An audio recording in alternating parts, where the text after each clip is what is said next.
j'espère que vous allez bien. Alors, nous sommes dimanche, le 5e jour de notre challenge épargne 465 000 francs. Et le thème d'aujourd'hui, c'est la prophétie qui a duré 15 ans. Une prophétie qui a duré 15 ans. Donc, je suis Mélisande Monteau, coach en développement personnel et entrepreneuriat. J'accompagne toute personne désireuse de trouver son équilibre personnel et professionnel, c'est-à-dire trouver l'équilibre déjà dans sa vie personnelle en mettant un pont en fait entre ses relations et également en retrouvant l'équilibre, en découvrant son identité, sinon en retrouvant son identité. Et entrepreneurialement, c'est dans le sens de vous aider. Alors, aussi bien pour les personnes qui partent de rien, pour les personnes qui ont déjà enclenché la marche, sinon l'escalier de l'entrepreneuriat, et pour ceux qui hésitent encore, qui cherchent des idées, qui cherchent des projets, qui ne savent pas comment se lancer, quoi faire, malgré les compétences quelles ou qu'ils sont. Donc voilà un peu le domaine d'activité dans lequel j'exerce. Alors ce soir, je ne m'attends pas à ce que vous soyez super nombreux. Voilà pourquoi je vais directement à l'essentiel sans attendre. Vous allez suivre le replay pour la simple raison que jusqu'à présent, j'ai retardé un peu parce qu'il n'y a pas d'électricité dans toute la ville de Pointe-Noire, il n'y a pas d'électricité. Donc, ce qui fait que ça va être difficile pour vous de suivre le live au niveau du Congo Pointe-Noire. Donc, on a un problème d'électricité. Je vais quand même le faire parce que c'est un engagement et vous pourrez suivre le replay, que ce soit demain ou tout à l'heure quand l'électricité reviendra. Alors, une prophétie qui a duré 15 ans. Nous sommes toujours dans le challenge 30 jours pour 465 000 francs CFA. Nous sommes à notre 5e jour. Je tiens à encourager les personnes qui ont pris le train en marche, à ceux qui sont là depuis le départ, qui ont déjà choisi la méthode, donc qui continuent à honorer à leur engagement et qui ne baissent pas les bras parce que c'est important. Aussi, je remercie toutes les personnes qui ont témoigné ici pour motiver, pour booster d'autres personnes qui hésitent encore. Alors, si vous avez un témoignage, si vous rencontrez toutes sortes d'obstacles qui vous empêchent à prendre le train en marche, je vous encourage à nous rejoindre et à continuer le voyage avec nous. Alors, c'est une anecdote que je voulais partager ici avec vous, une prophétie qui a duré 15 ans. 15 ans, il y a une bonne dame en 97, entre 97 et 98, qui priait avec une autre dame qui avait vraiment ce don de prophétie. Un don de prophétie très poussé, un don de prophétie pour lequel plutôt, quand elle te disait quelque chose, cette dame-là, ça ne ratait pas, vraiment ça ne ratait aucunement. Et elle avait fait une prophétie à une autre dame pour lui dire qu'elle voyait en elle l'aisance, la richesse, la puissance. Il y avait beaucoup de choses positives, mais elle avait vraiment mis un accent sur la richesse financière. Elle disait que tu seras riche financièrement, tu vas avoir des entreprises, des activités, mais vraiment qui vont marcher. Et en ce temps-là, quand la dame recevait la prophétie, elle n'avait rien. Elle traversait une vallée, mais vraiment pas possible. Pour elle, elle se disait, mais attends, celle-là, c'est une diseuse de bonne aventure, je n'ai rien maintenant. Elle dit que mes mains sont bénies, que j'aurai beaucoup d'argent, mais sur quoi elle se base? Je cherche un boulot, je ne trouve pas. J'ai déjà du mal moi-même à réunir les deux bouts. J'ai même du mal à m'acheter de quoi manger. Elle me parle d'une prophétie que je vais être multimillionnaire, mais ça reviendra d'où? En tout cas, pour elle, elle se posait, elle doutait, elle se posait des questions, mais bon, comme elle avait eu les témoignages de cette dame-là, d'accord, elle avait les témoignages de cette prophétesse-là, qui avait une certaine renommée et qui avait pas mal de personnes qui témoignaient en disant que cette prophétesse, en tout cas quand elle te prophétise quelque chose, c'est réel. Ça ne ment pas. Ça ne ment pas, tu ne peux pas échapper à ce qu'elle te dit parce que vraiment, c'était un don pour elle. Et on lui a dit ça vraiment, ça remontait à longtemps, entre 97 et 98. Et donc, cette femme-là, elle reçoit la prophétie. En tout cas, ça a mis du temps. Mais en même temps, quand elle a reçu la prophétie, quelque part, quand elle rencontrait des défis, ça lui donnait un peu plus de courage de dire que je ne vais pas baisser les bras malgré tous les défis que je rencontre, je ne vais pas baisser les bras. Elle s'accrochait un peu à sa prophétie de temps en temps, mais c'était sans action. Elle s'accrochait à sa prophétie sans action. Elle se disait quand elle rencontrait quelqu'un, ben oui, c'est peut-être lui qui va faire. En fait, elle n'avait pas fait la liaison entre la prophétie qu'on lui avait donnée réellement. Elle n'avait pas médité sur cette prophétie-là. Donc pour elle, elle s'attendait à voir quelqu'un, un Moïse comme on appelle, qui allait la sortir de sa situation, qui allait lui donner un fonds de commerce, un capital pour qu'elle se lance. Donc, en attendant cela, elle a attendu longtemps, longtemps, longtemps. Elle a traversé pas mal de vallées. Elle a connu pas mal d'expériences, aussi bien agréables que désagréables. Et au final, elle a commencé à se poser de bonnes questions. Mais qu'est-ce qui ne va pas dans ma vie? Pourquoi quand je rencontre une personne, je me dis que c'est la bonne personne, c'est pas cette personne-là? Pourquoi est-ce que les hommes avec qui je sors ne me donnent pas de l'argent, ne m'entretiennent pas comme il se doit? Et ces millions-là, comment je le ferai pour les avoir? D'autant plus que je n'ai pas d'activité, je ne travaille pas. Où est-ce que j'aurai ces millions-là qui vont me permettre, moi, d'être cette femme riche? Il y a beaucoup de personnes qui reçoivent des prophéties comme cette bonne dame-là qui avait reçu la prophétie. Et je voulais vraiment utiliser cette histoire, l'histoire de cette dame, pour encourager une personne, pour édifier une personne. Les prophéties, on peut les avoir, mais la prophétie, quand tu l'as, qu'est-ce que tu fais de la prophétie? Tu ne vas pas t'asseoir en attendant que la prophétie s'accomplisse sans pour autant que tu mettes des actions en place, sans pour autant que tu engages ta foi, sans pour autant que tu l'alimentes aussi bien à l'intérieur de toi qu'à l'extérieur de toi. Donc elle a attendu, pour faire court, elle a attendu 15 années pour que cette prophétie-là, d'accord, arrive à manifestation. Et c'est, quand je dis 15 ans après, c'est quelques années après avoir eu des coups, des échecs, rencontré des échecs, traversé des vallées, qu'elle s'est dit, mais je n'attendrai plus rien d'un homme, je n'attendrai plus rien de quelqu'un, il faut que je me lève et que je me batte. Que je me batte de par moi-même pour m'en sortir, parce que si entre mes mains cette prophétesse-là, qui, elle, quand elle dit des prophéties, arrive toujours à réalisation, si elle me l'a dit, donc ce n'est pas en vain, ça veut dire que tous ces millions qu'elle a vus en moi, je finirai par les avoir. Et c'est au bout de la 9e année, entre la 8e et la 9e année, qu'elle a vraiment commencé à travailler. Elle a commencé à travailler, elle a commencé à se battre, à vraiment se battre. Et en se battant, elle a commencé par faire des petites choses, jusqu'à ce qu'elle ouvre une petite entreprise. Et cette entreprise qu'elle avait ouverte, c'était quoi? C'était un petit commerce. C'était un petit commerce, elle a commencé à vendre les petits articles. Je ne sais pas si vous connaissez, il y a des douzaines de sous-vêtements d'enfants qu'on vend souvent dans des petits emballages là, dans des petits emballages. Il y en a souvent entre 10 et 12 à l'intérieur. Et c'est avec ça qu'elle avait commencé. Elle a commencé à acheter ces sous-vêtements-là. Elle a eu une table, elle a commencé à vendre sur la table les sous-vêtements. Après les sous-vêtements, son commerce a commencé à évoluer, mais vraiment petit à petit, ça partait à pas d'escargot. Jusqu'à ce que entre la 11e et la 12e année, elle a eu l'opportunité d'être sollicitée par une personne qui a voulu travailler avec elle. Quand elle vendait, d'après ce qu'elle m'expliquait, quand elle était en train de vendre au marché, elle avait vraiment des gens qui venaient à sa table. Elle était tellement accueillante, tellement ouverte avec les personnes que pour elle, en tout cas, la vente, c'était un don. Vendre, c'était un don. Elle était tellement ouverte, tellement serviable, tellement joviale que les gens venaient acheter des choses chez elle. Elle était recommandée chez d'autres personnes. Donc, elle a commencé à avoir une clientèle. Et parmi tous ces clients, il y a une personne qui lui a proposé de travailler avec elle parce qu'elle l'a trouvée vraiment vaillante, dynamique et tout. Elle a dit, bon, quand tu travailles au marché ici, quel est le chiffre d'affaires que tu fais par jour? Donc, elles ont discuté, elles ont échangé. En tout cas, je vais essayer de faire court. Elles ont discuté, elles ont échangé. Elles se sont en fait entendues pour travailler ensemble. La dame lui propose de travailler pour elle.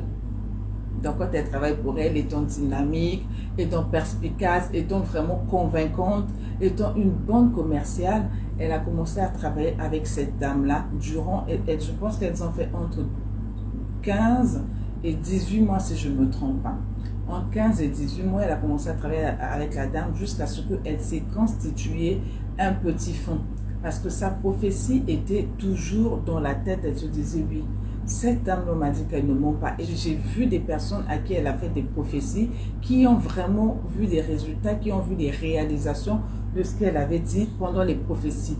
Mais moi, ça fait plusieurs années. Qu'est-ce qui ne va pas?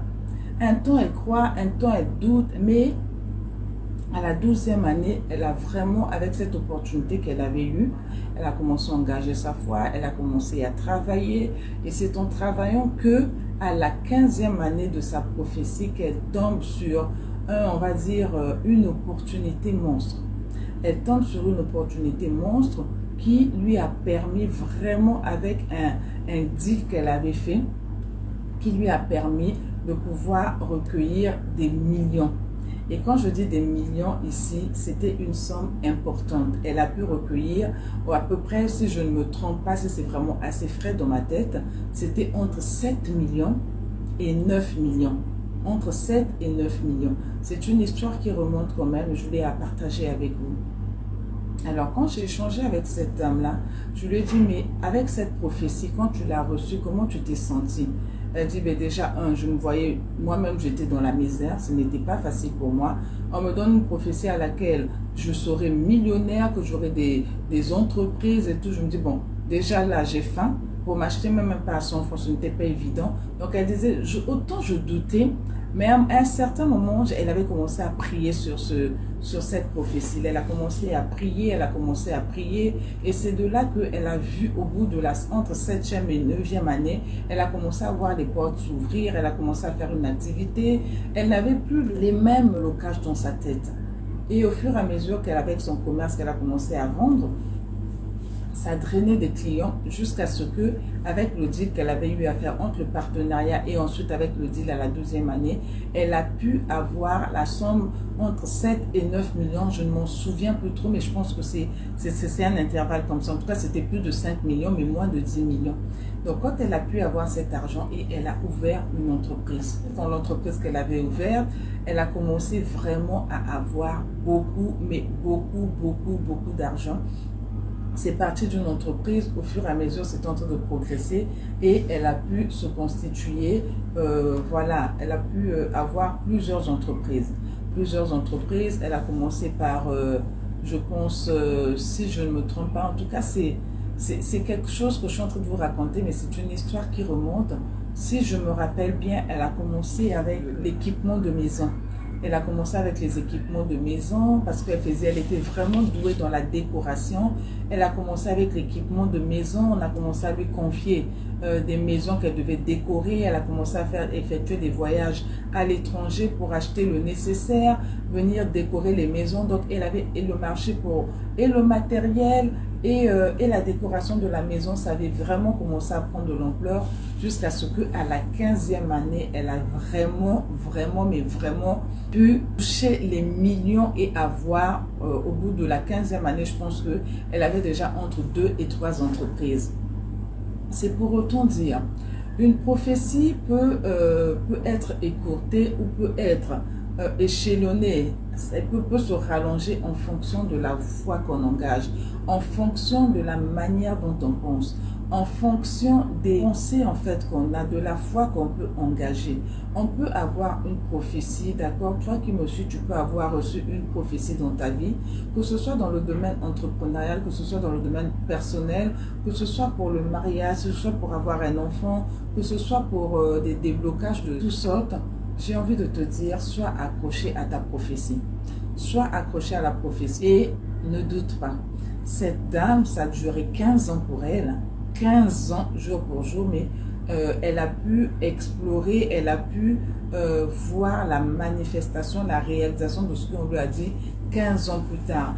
Mais au sortir de cette histoire, en fait, ce que j'ai pu retenir, c'est qu'elle me disait, elle dit qu'elle avait une certaine colère, en fait, d'avoir attendu 15 ans, d'avoir douté, d'avoir espéré que c'est quelqu'un, c'est un homme, c'est une personne autre qui allait pouvoir lui donner de quoi créer ses entreprises. Elle a dit, j'ai commis tellement d'erreurs. C'est-à-dire que quand elle rencontrait une personne, elle se disait, c'est la bonne personne, telle que je la vois, c'est sûr que c'est elle qui va me donner le fonds de commerce. C'est sûr que c'est elle qui va me sortir de là où je suis. Mais au finish, c'est par le fruit de ses propres efforts qu'elle a pu s'en sortir avec la grâce de Dieu. Je ne voudrais pas dire ici que toutes les personnes qui reçoivent les prophéties ne l'interprétez pas dans ce sens-là, qu'elles ne peuvent pas obtenir de l'aide de quelqu'un d'autre. Non, pour elles, c'était exceptionnel. Pour elles, c'était peut-être hors du commun. Ok? Pourquoi je te partage cette histoire? Parce que dans l'épargne, d'accord, je fais une liaison avec l'épargne pour laquelle nous sommes en train de travailler ici. Lors de la vidéo sur les orientations, j'ai parlé de l'engagement à prendre, j'ai parlé de l'objectif précis que tu dois te fixer. J'ai parlé de la pensée positive, j'ai parlé de la psychologie que tu dois avoir. Pourquoi? Parce que quand tu doutes, Déjà, quand tu reçois une information et que tu doutes, tu étouffes l'information. Ça ne veut pas dire qu'elle va être supprimée, mais tu peux la retarder, cette information-là. Si tu ne connais pas l'exemple de Sarah et Abraham, je t'invite à lire pour voir. Elle reçoit une information, mais elle regarde à la logique. Et c'est ce que beaucoup de personnes font. Tu reçois l'information, tu regardes à ton état actuel. Tu reçois l'information, tu regardes à ta situation actuelle. Et des fois, tu as l'impression que on se moque de toi. C'est pas ta situation actuelle qui te freine à pouvoir arriver à bon port, mais c'est ce que toi tu penses, d'accord, de la situation. C'est ce que toi tu penses, tu nourris dans ta tête, tout ce que tu as dans ta tête qui peut te limiter et qui peut te freiner. Donc je veux t'inviter ici aujourd'hui à voir les choses autrement. Cette dame-là, elle a regretté d'avoir douté pendant des années, mais elle s'est dit, si déjà j'avais compris que je devais travailler de mes propres forces, si déjà j'avais compris que je devais activer ma foi, si j'avais compris en amont que je ne devais attendre rien de personne, je serais très loin, je n'aurais pas attendu 15 ans. Mais la naïveté, le doute, le manque de confiance en moi avait fait que je regardais, j'étais focalisée sur ma situation actuelle. Je manquais de quoi m'acheter du pain. Je manquais des fois même de quoi m'acheter une savonnette pour me laver. Donc je me disais, je regardais à ça. Et par rapport à ce doute, quand j'ai pu m'en sortir, quand j'ai traversé des vallées, quand j'ai vécu des expériences assez difficiles et que j'ai pris la décision de faire quelque chose dans ma vie, c'est là où les portes s'étaient ouvertes. Parce que là, je me voyais autrement. Je me sentais capable. Je me sentais beaucoup plus forte à affronter la vie. Et c'est à ce moment-là que j'avais pu faire quelque chose. Donc quand elle témoignait, elle parlait, j'étais tellement admirative que je me suis dit, oui, si une personne peut comprendre cela, tu as reçu une prophétie. Ou encore, tu sais au plus profond de toi que tu as des richesses que tu peux exploiter, que tu as des richesses que tu peux mettre en avant. Arrête de douter de toi. Arrête de rallonger la date de ta prophétie, c'est-à-dire arrête de reporter, d'accord, en bloquant dans ta tête que tu n'es pas bien actuellement, que ta situation actuelle ne peut pas te permettre. Ta situation, tu peux la changer, tout dépend de toi, d'accord? Tu peux la changer en faisant des déclarations, mais ça ne s'arrête pas à faire des déclarations. Ça ne s'arrête pas à croire, à mener également des actions. Voilà pourquoi, avec ce challenge que j'ai mis en place, par cette petite anecdote, je voudrais t'inviter, toi qui me suis, à sortir de la pensée que 465 000 francs, c'est trop pour moi. 465 000 francs avec mon salaire, comment je m'en sors? 465 000 francs d'épargne en 30 jours, c'est irréalisable. Sors déjà de cette pensée limitante et mets-toi en action. Dis-toi que tu es capable. Dis-toi que tu as les possibilités. Dis-toi que les richesses intérieures que tu as en toi peuvent te permettre d'engager ta foi, peuvent te permettre de reprendre le contrôle de ta vie, de tes pensées. Tu ne vas certainement pas le faire seul. Mais il suffit pour toi, ce que je te conseillerais, c'est déjà de commencer à y croire. C'est en croyant de tout ton cœur que tu as la capacité d'y arriver, que ça va le faire. Ne prolonge pas, parce que le délai des choses, des fois, par rapport à ce que l'on nous dit, par rapport à ce que l'extérieur pense de nous, il arrive très souvent que l'œil extérieur nous dise, mais je vois en toi une personne qui va réussir, je vois en toi une personne très loin dans ce que tu fais. Mais nous, même quand on se regarde, on se dit, mais c'est un rêve ou quoi? Elle me baratine ou quoi? C'est souvent des fois l'extérieur qui voit le potentiel que nous avons en nous, mais nous-mêmes ne nous le voyons pas parce que nous doutons, parce que nous regardons à la logique, parce que nous sommes tellement, comme on dit, tellement vivants qu'on regarde à ce qu'il y a aujourd'hui. Ne t'arrête pas à ce que tu as aujourd'hui, ne t'arrête pas au salaire que tu as aujourd'hui, ne t'arrête pas aux vallées que tu traverses aujourd'hui, d'accord? Je voulais juste encourager un cœur ce soir à se surpasser, à penser positivement, à retravailler sa psychologie et que ce soit une prophétie, que ce soit juste une parole ou une conviction que tu as à l'intérieur de toi. Dis-toi que oui, tu n'es pas né pour souffrir, tu n'es pas né pour galérer, tu n'es pas né pour vivre ce que tu es en train de vivre aujourd'hui, parce que la richesse a été donnée à tout le monde. à tout le monde, je dis bien à tout le monde. C'est à toi de passer la commande du plat que tu veux et tu seras servi. Imagine-toi de rentrer dans un restaurant et de simplement dire « j'ai faim ». Il y a des menus dans un restaurant. Il y a les plats du jour dans des restaurants.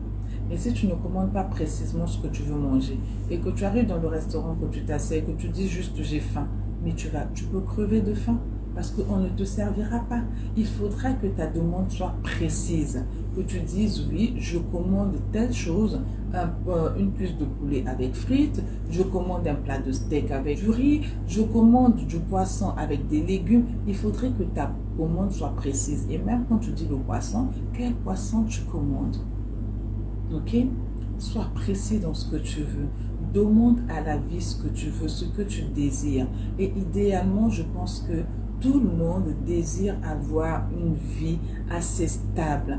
Tout le monde désire avoir une vie accomplie. Et c'est toi aussi tu le veux. Si tu as la possibilité de charger les gigas dans ton téléphone pour naviguer sur les réseaux sociaux et voir ce soir cette vidéo, ce live, je t'invite, mais je t'invite vraiment à raccourcir le délai que tu t'es donné en fait. D'accord? Le délai que tu t'es donné pour sortir de la situation dans laquelle tu te trouves. Alors, c'est notre 5e jour aujourd'hui. C'était vraiment un petit moment pour encourager une personne à ne pas baisser les bras. D'accord? À ne pas baisser les bras, à continuer. Demain, nous allons encore continuer. Nous sommes toujours dans la semaine 1. Tu fais des échauffements, tu peux être fatigué, mais souviens-toi que quelle que soit la prophétie que tu peux avoir, c'est toi qui dois la déclencher de par ta foi et par les actions que tu mènes pour voir la manifestation ou la réalisation de cette prophétie-là. Ok? La prophétie que je veux te donner ce soir, moi, c'est que tu saches, d'accord, que tu es né pour réussir, que tu es né pour vivre une vie épanouie, que tu es né pour briller, que tu es né pour te surpasser, que tu es né pour accomplir une mission qui emmènera beaucoup d'autres personnes à s'inspirer de toi pour devenir un modèle, pour devenir des modèles, ok? Dis-toi que tu n'es pas seul. Alors, je vais te souhaiter une excellente soirée, là où tu te trouves actuellement. Sois béni chez toi, je t'embrasse très fort et je te dis à demain. Ciao, ciao, c'était Mélisande Monto.